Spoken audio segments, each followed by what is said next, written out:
Kia ora and malo wailehi. Welcome to our story for today. The title of our story, The First Island and Its Inhabitants, Ko, Koau, and Momo. This was the time when there was nothing or anything in the sea or the deep blue ocean. Tangaloa Atulongolongo came down from the sky, and he transformed himself into a form of a gill bird to explore the earth, where he found a dry reef. Right in that moment, he went back and reported to Tangaloa Tufonga what he had observed.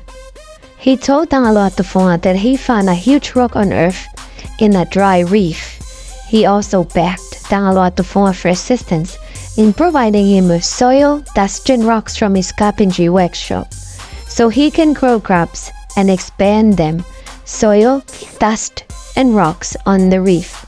Since then, the place where he dug and grew crops in were known as Tongaa to most Tongan farmers, and that's how the word Tongaa came about. This was the result of his first voyage in exploration as the gill bird, when he was the god of the sky. Meanwhile, Tangaloa Tufonga did what Tangaloa Tulongolongo asked. He poured down the soil, dust, and rocks from his carpentry workshop to the dry reef, and it became an island known as ATAA, or after the place where the gods resided, the sky. Sky means in Tongan is empty spaces or ATAA, but later known as ATAA today and to some. Tangaloa Tufonga promised Tangaloa Tulongolongo that he will pour down another 2 bags of soil and dust from the remains after he sharpened his working axe. And he did. The first bag of soil and dust, according to legends, was poured down onto the rocks to the eastern side of the island, where it was meant to be his resting place on the island after exhausting from exploring. And this was how the island of ATAA was formed, and one of the oldest islands in the whole of Tonga. From ATAA to the east of Hapai and few of the islands of Mavao, they were created by coral reefs.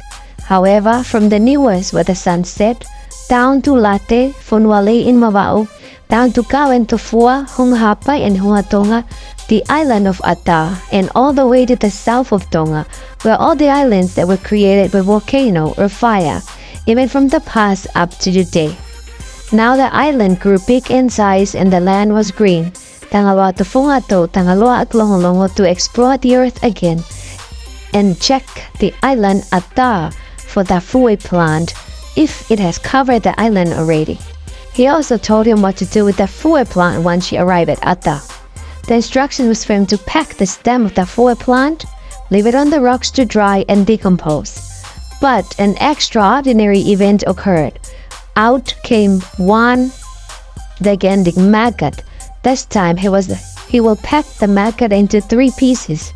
Exactly, Tangaloa Tulongolongo did all of this according to Tangaloa Tufonga's desires. However, after he packed the maggot into 3 pieces, 3 men grew out of these pieces, and they were named as Ko, Koau, and Momo.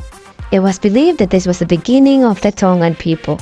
We wonder why was it that the story of these 3 men isn't found anywhere else in the Polynesian island but only here in Tonga? With these 3 men, they spread throughout the island, and there were many of them, and that's how it started. And a vital role for the Tongans to have respect for their traditional gods, because that's what they believed in since then. To be continued. If you like myths and legends, please subscribe and share with your friends. Malo!